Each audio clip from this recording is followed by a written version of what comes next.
He's going to get the Trans Am off the trailer, but it has no brakes, so he was doing it at this part of the hill so that it'll be easier to stop it. Nothing, not a parking brake, no pedal, nothing. There's no brakes on the... Ellie, what do you think? It is brown. Ellie, is Griffin in the truck? I'm not strapped. Doing a good job strapping this car down. I'm out there, man. Whoa, too much.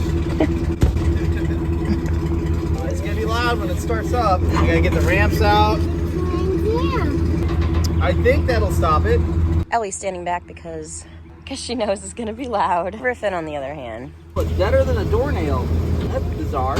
That's gonna put a wrench in my plan here.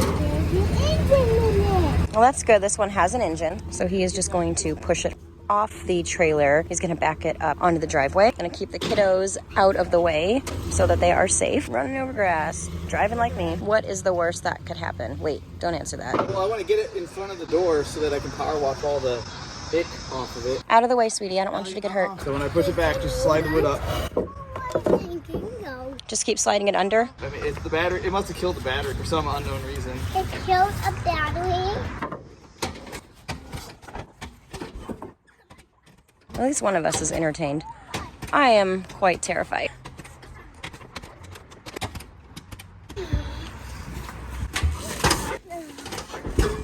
He just keeps putting it in park. It looks so violent. We're so close to the end. I don't want to keep tearing up the motor mounts and the transmission mounts. Oh my God! Get off the trailer. Yeah, it's off the trailer, Griff. I've done this once or twice.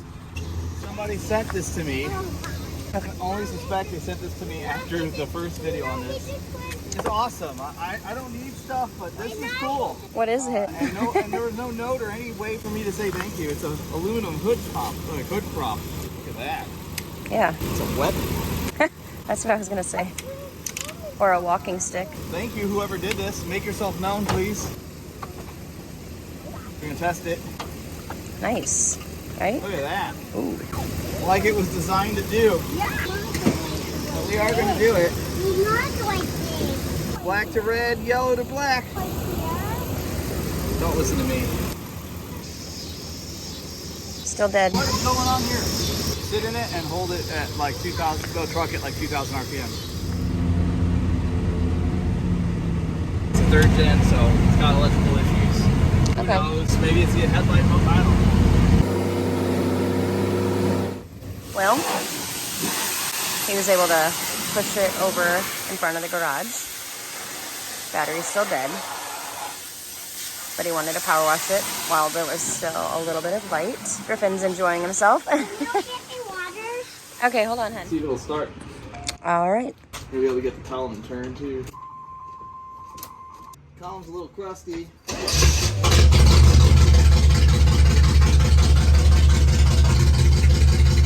Hey, at least it's not loud or anything.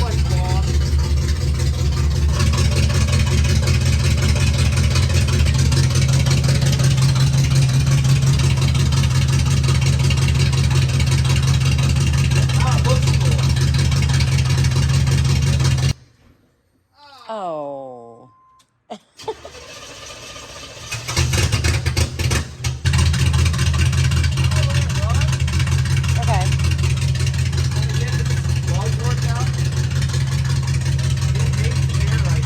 This is probably why the battery's on it. Why? This doesn't close. Oh. It's starting to bleed out a little bit. He said the trunk won't close all the way. We got both kids to bed. It's about 9:30 at night, so I'm sure the neighbors are not too thrilled, but they're probably used to it.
was just looking at the light because it won't shut. That's why the battery died. What did you say you're doing? I'm just disconnecting the battery. Oh, okay. So it doesn't die? Yeah, because that hatch won't close. Okay. That makes sense. It's definitely got questionable things going on in here. So, I have to ask. Yeah. So why'd you get this one? Well, I didn't plan on it. I just saw it, and I decided to throw a really cheap bid at it, assuming that someone would outbid me. And what was that bid? I bid like $700 on it. It went for $400. Because of the way IA works, whether I like it or not, they automatically raise the bid to an arbitrary number between what it goes for and I guess it's whatever the reserve is. So I got it for $675 plus fees and transport out of Kansas City. It's about $220 to get it out of Kansas City here. So I'm right at $1,200 in this thing, which sounds like it might be a little much for some, but the way I looked at it is I could always park this out. I'm not saying that was the plan, but what I wanted, I thought, okay, what's worst case scenario? What's the tune port injection engine worth? What are the parts I know I can sell? The steering column, the tail lights, the wheels. I could count on those things being things that I could sell. The T-tops, which I don't still don't mention is because they're wrapped up in tape, which I feel like they may not. Yeah, they're not attached. It was kind of one of those things, like worst case, if it ended up being a hunk of junk, which it is in some people's eyes still, I would just part it out because that's the business I'm in. I run a salvage yard. If a car comes in, it's not worth fixing, it gets dismantled. But this thing, it isn't half bad. It needs a lot of the normal stuff, but I think it'll be a decent project car. I'm not gonna bring this thing back to perfection because I don't have the time to devote to one car like this. Yeah. But I figure if I can make this thing run and drive and stop and not kill the battery, and that includes putting some sort of seats in it. That's probably as far as I really want to go with it. I don't know if I'm gonna have it painted. I don't know if I'm doing body work. I don't know if I'm gonna fix the headlights. I mean, I guess I should fix the headlights. It's easy enough. But I just felt bad. These cars, they don't make them anymore. I know it's not the best car in the world. I know it's not the best handling car. I know it's not fast. It is cool though. These are cool cars from the 90s, like a lot of 90s cars, whether it's a Mustang, a Camaro, a Firebird, or that. Those are all cool cars. And the savable ones all need to be saved because again, they don't make them anymore. I mean, yes, they make some of those cars, but they're not the same. And well, our kids have to pine for something when they get older. I figured put a little bit of effort into this and throw it back out there. We'll make a nice project car for somebody. Well, I know you don't like to leave cars orphaned. No, I mean, I dismantle 200 plus cars a year. I try to take a few of them, put them back. Do you know what happened to it? No, all I can surmise is that somebody bought it probably like this, and they had big dreams, and whether money, time, health, I don't know what got in the way, but something got in the way, and they ended up not doing anything with it. And then they donated it, which there's nothing wrong with that at all. However, when you donate a vehicle, it's not like this was, I think, donated to Cars for Veterans. It's not like the veterans get this car. That's not what happens. What happens is they take the car and they send it to the auction. Usually it's IAA, but sometimes it's Copart. Most of the time it's IAA. And then they auction the car off, and somebody buys it like me. They charge me a bunch of fees. They also charge the charity a bunch of fees, I believe. Maybe they don't, but I'm sure they do, because that's a deduction. Yeah, so if anybody comes out on top, I mean, obviously whatever it sells for, the proceeds end up for the charity, which is great. That should be great. But could have sold this car for more than they brought at the auction and donated more money, and there wouldn't have been any fees involved. That's just my take on it. Not against donating cars, but if you want to donate for a cause, money works best, always. For instance, if you sell a car on Copart, as a seller, you're charged between $150 and $350, depending on what the car sells for. Minimum of $150. So if you sell a $400 car at Copart, you end up with, at the most, $250. And how many miles does this one have? It has 148,000 miles on it. I guess we could take the auction stickers off of it. Oh. And what year is this one again? It's an 89. Okay. I thought these were supposed to be glass, but this is not glass. I guess I'm surprised that you brought it here and that you wouldn't keep it like At our property or at the shop? If it was at the property, I'd never get to it. Okay. If it was down in Eldon, I would never get to this. And if it was at the shop, it would be in the way. Not that it isn't here, but I can come out here and spend 15, 20 minutes on it a night and make some progress. If it's at the shop, I gotta go, I have almost an hour of seat time in the car just to film 15 or 20 minutes. Doesn't make any sense. Okay. So bringing it here, I think, was the most right answer. I don't understand what's missing, but we're gonna find out here in a second. That one is plastic. What gives? I run across these cars every now and then at the, well, really these shocks. Usually they're, you know, V6s or throttle body injected cars, automatic. Not that this is a manual, that'd be too cool. That didn't exist. What made this one different? The GTA is kind of like a top trim. I mean, I think there's one or two options that this car doesn't have, maybe more. These were expensive cars back in the day.